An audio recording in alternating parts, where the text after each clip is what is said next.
Hi, everybody. It's Kim Skorupski from the Faculty Factory podcast. I've recently been certified as a professional coach through the College of Executive Coaching. If you're looking for a career navigator and some coaching, send us an email, facultyfactorykim@gmail.com. That's facultyfactorykim@gmail.com.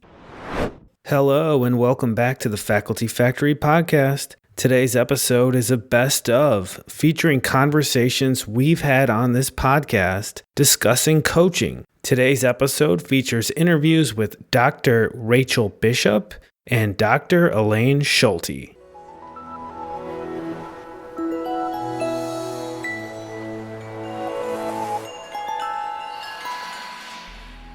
But I do think it helps to start with just asking the question, what is coaching?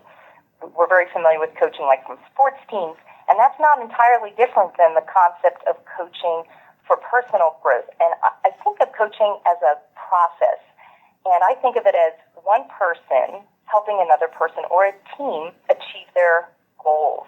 What really defines coaching is that it's an inquiry-based process, and those questions that the coach asks helps the client arrive at insight. So in other words, the coach is working as a partner, really, with the client. They offer up observations and they offer different perspectives, but the client is really the one making the discoveries and sculpting that path that they're going to move into, the change they want to make or the insights they want to achieve. So this relies on a premise, and this is one of the things I also like about coaching. It relies on the premise that the client really is well fortified to move forward in their life. But there's just this obstacle sometimes getting in the way. They see where they want to be. It's like they can see over that stream to the other side, but they're just not sure how to get there. And that's a simple analogy, but I think it holds true for a lot of coaching. And the coach is able to help the client figure out how they're going to get over that stream to the other side. So it's certainly a judgment-free zone.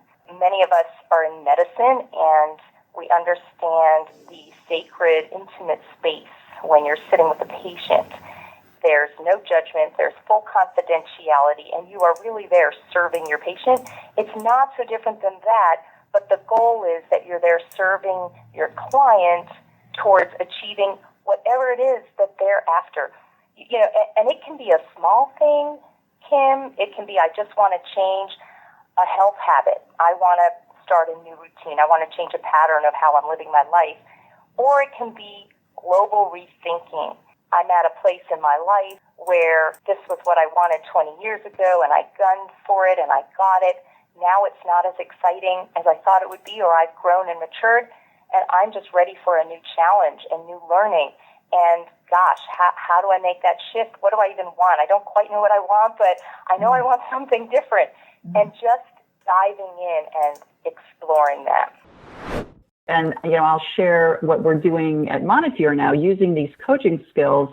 I created a different type of program, one that the team in the department really wanted. They wanted formal mentorship. And I said, that's great.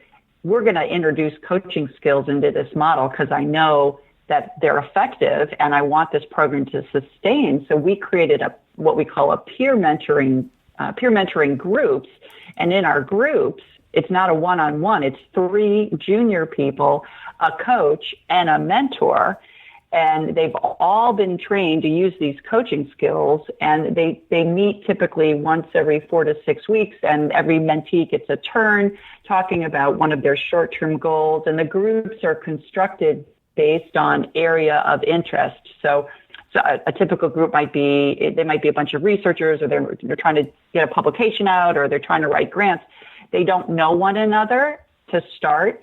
And I can tell you from this program's gone on now for almost 2 years, some of our groups, they use these skills without even thinking. And they also report, particularly the junior people, are so excited to start mentoring. They didn't think they had the abilities to do this. They're excited to work with colleagues they don't know.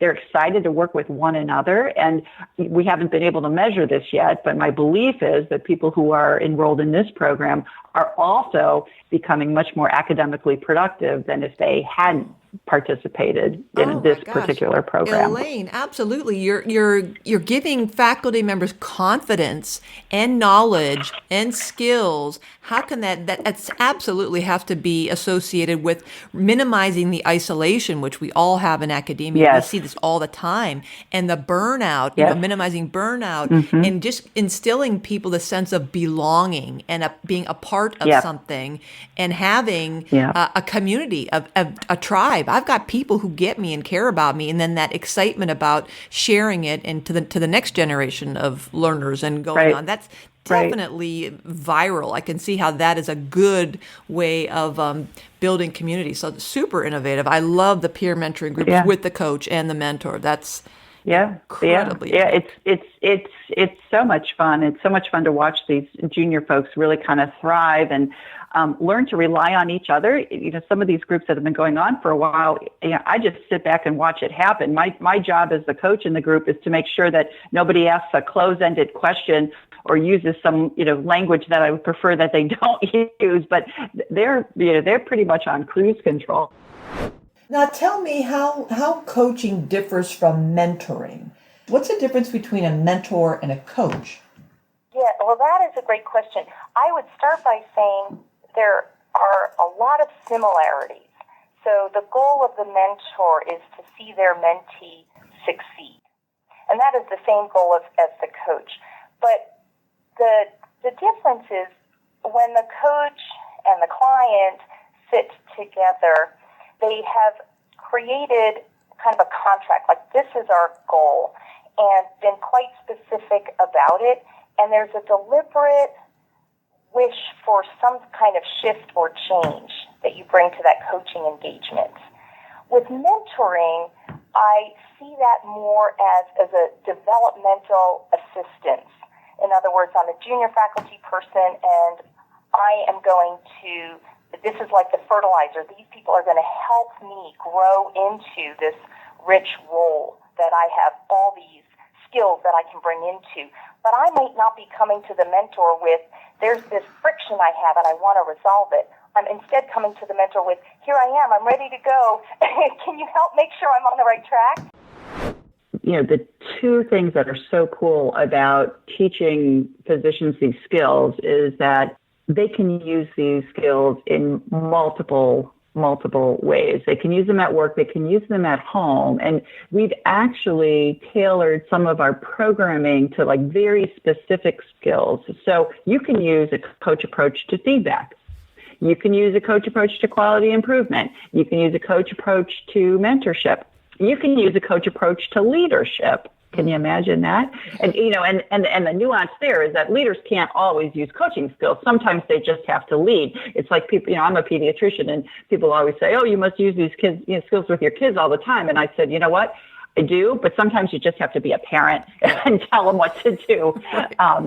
We use coach approach to the annual review.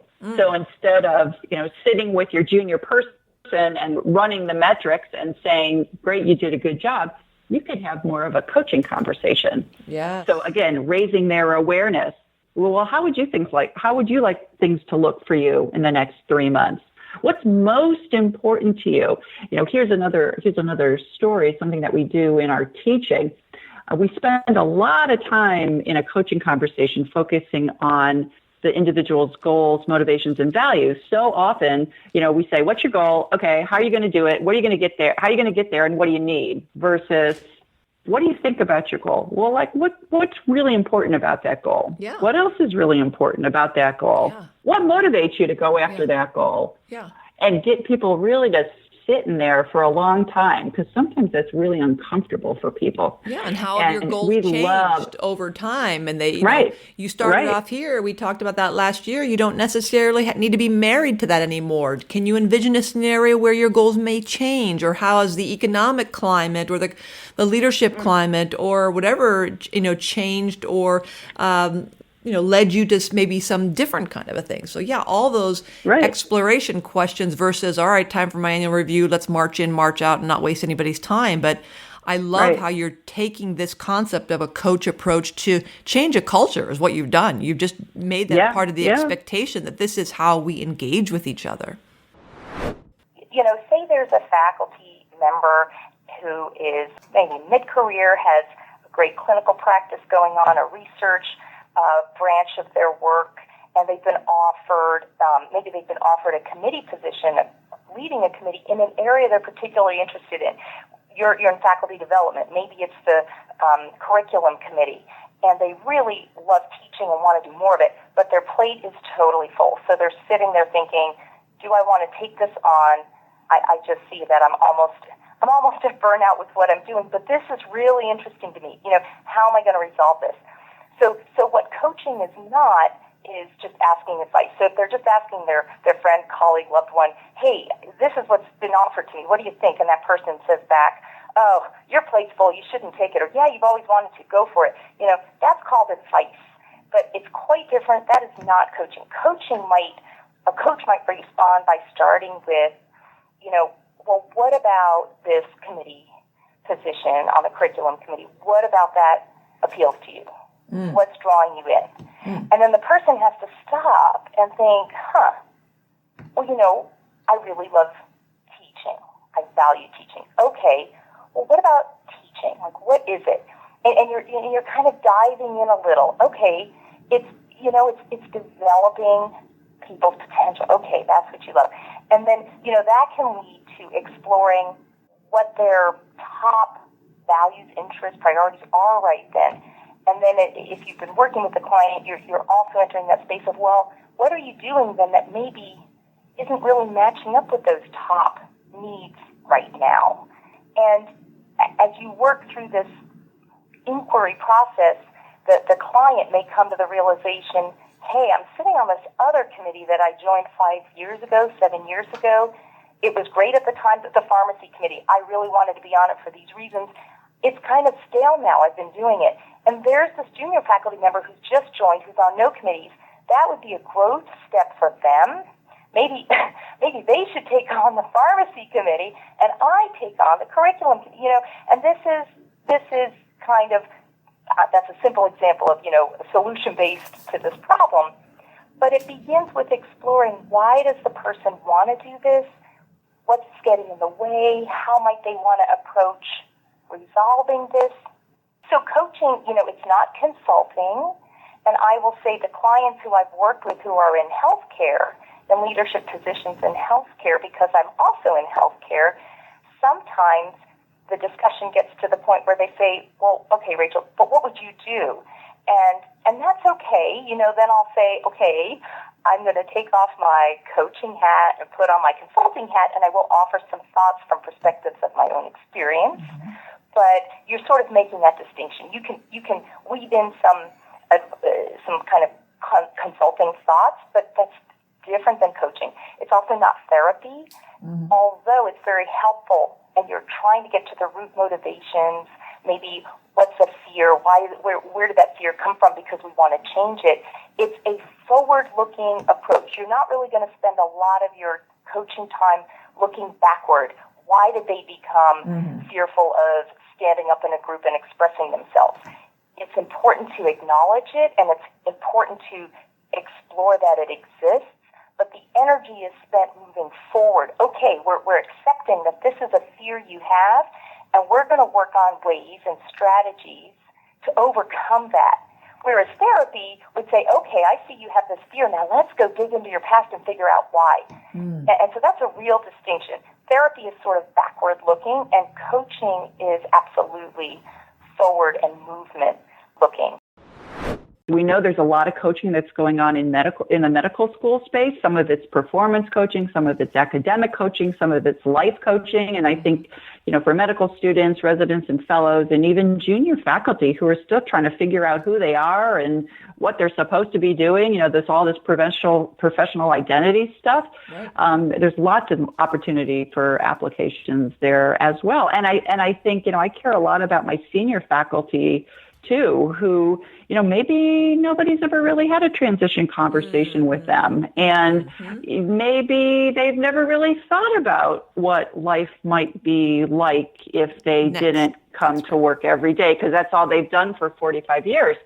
And how can you use coaching skills in a conversation like that? And I think they can be those skills can be super valuable to leaders who are sometimes forced to have, those difficult conversations with a senior faculty member. And wouldn't it be great if it was just part of a general development conversation from the day you walked into your medical school or your health system? That's right. You are so right, Elaine. The most successful coaching is successful because clients are doing some work in between the coaching sessions. So I've had clients where really they don't have that much, they're not doing a lot of work between sessions, and we still move forward. But the ones who I think make the biggest change, and when you hear the word transformation, that's happening because they really invested time and made commitments after coaching session 1, things they're going to do between coaching session 1 and 2, and so on. So the work you do at home and in between, and the things you try on, and the exercises that you're willing to engage with, that helps you move where you want to go. So if that project is, I'm stuck, I don't really know what I want, but I know I'm not getting that much joy and satisfaction anymore in what I'm doing, then we would begin by sort of clearing off the space, just making a big wide open space and beginning to explore, well, what excites you? What interests you? When are you feeling like you're in flow, like you're lost in something? And they can be bringing in music. They can be bringing in walking their dog. They can reveal that when they really have free time, they're like on a hack radio thing. It can be anything. And you begin to just let them open that space. And eventually, you actually hear a smile in their voice. And a lot of time we're on Zoom. I mean, you begin to see this person who you've only seen in this serious way. You begin to see this child's expression come out, because eventually it does.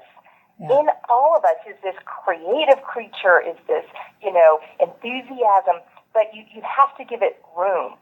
Transitions are one of the areas I love working in the most. And you don't always know where you want to go. You just know you want to go somewhere. Yes. Oh, Dr. Bishop, I love that. Hi, everybody. It's Kim Skorupski. I've recently been certified as a professional coach through the College of Executive Coaching. If you're looking for a career navigator and some coaching, send us an email, facultyfactorykim@gmail.com. That's facultyfactorykim@gmail.com. Thanks for tuning in to Faculty Factory Podcast. The mission of the Faculty Factory is to build and support a community of leaders in faculty development who share tools, resources, wisdom, and encouragement in service to our faculty members, schools, and institutions. We encourage you to go to facultyfactory.org to find out more. Get in touch with me, ask me any questions. Maybe you want to be interviewed on the podcast. Thanks for tuning in to Faculty Factory Podcast. We'll see you next time.